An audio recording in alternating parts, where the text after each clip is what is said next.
Welcome to a short video about London Zoo. I'll be focusing on the smaller animals rather than the large attractions because some of these small animals are really rare. London Zoo is involved with a lot of research with these animals and therefore they have a lot of rare specimens, with most of them being endangered or critically endangered.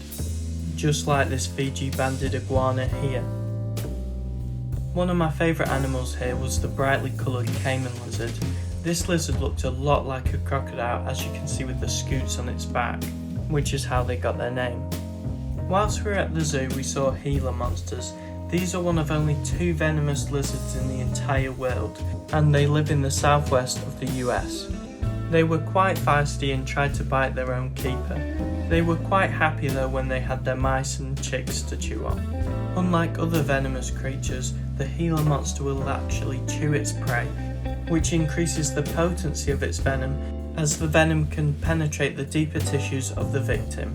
The venom is extremely lethal, as only 0.4 milligrams are needed per kilogram of weight to kill a person. Whilst they had some more menacing looking reptiles, this spiny-tailed skink was probably the cutest one, as it looked like a pine cone. Like many zoos, London Zoo is very focused on conservation, and therefore they have a large section devoted to breeding amphibians. Amphibians are the most at-risk class of animals in the world, and therefore breeding programs like this are essential for the species' survival. This here is the Iberian rib newt, which has a really interesting way of defending itself. It can pop its ribs through its chest in order to give spikes so then predators will not eat it. It can then heal and put these ribs back in its own body. They also had some large paedomorphic salamanders, which were not axolotls, which I didn't think that there was another species of. These little tadpoles here make me miss my tadpoles that I grew. But as well as having these little tadpoles, they also had some of the largest amphibians, such as the Chinese giant salamander, which is the largest amphibian in the world, as it can grow up to 1.8 meters long. This critically endangered salamander unfortunately didn't move much, and all I got of it was its side. There was also a plethora of frogs, such as this giant African bullfrog, which is the largest frog in the world. They can even grow up to 2.5 kilograms. They had a dedicated building just to Galapagos giant tortoises. These tortoises can grow up to 1.8 meters long and up to 300 kilograms, and can live up to 150 years old. This is because that on their native islands they have no predators, and therefore nothing can impede their growth. The Roti Island snakeneck turtle, also known as McCord's snakeneck turtle, is a critically endangered species. The neck is very peculiar and can be almost half of the length of the actual turtle. This specimen seems to be fully grown, and therefore its neck is quite long for one of these turtles. There was also another section of the zoo called the Tiny Giants.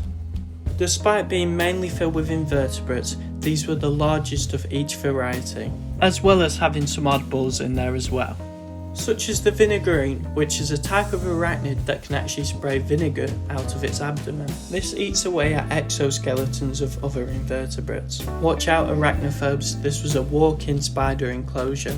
This area had lots of golden orb weaver spiders in that made many webs and had lots of egg sacs all around the room. You had to be cautious as to not touch them, as they were all over the walkway. Here's one of them building its web right in front of a mirror that you could take a picture of it in. They also had upside down jellyfish which use photosynthetic algae to get their nutrients from. They also had a fairly large reef tank. This reef consisted of many different soft and hard corals. However, it's not just corals in this tank, as you can see. There's also some black and white clownfish, some different coloured tangs such as this yellow one, and also some cardinal fish.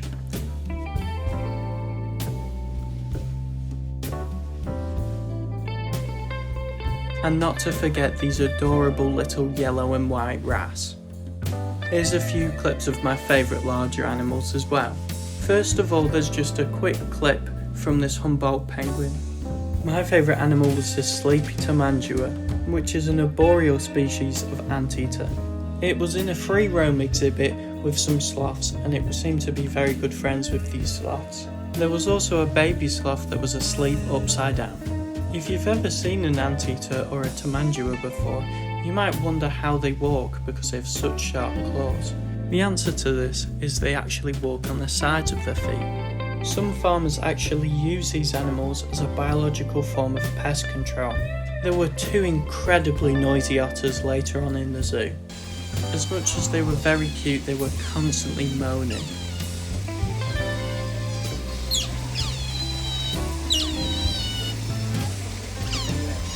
Now for an oddball exhibit, these were naked mole rats. These peculiar rodents can actually live for really long periods in areas with almost no oxygen, and even have been seen to live for 18 minutes in an area with 0 oxygen. They live in eusocial communities which are very similar to that of ants. Have a good day, enjoy your summer, and I'll see you later.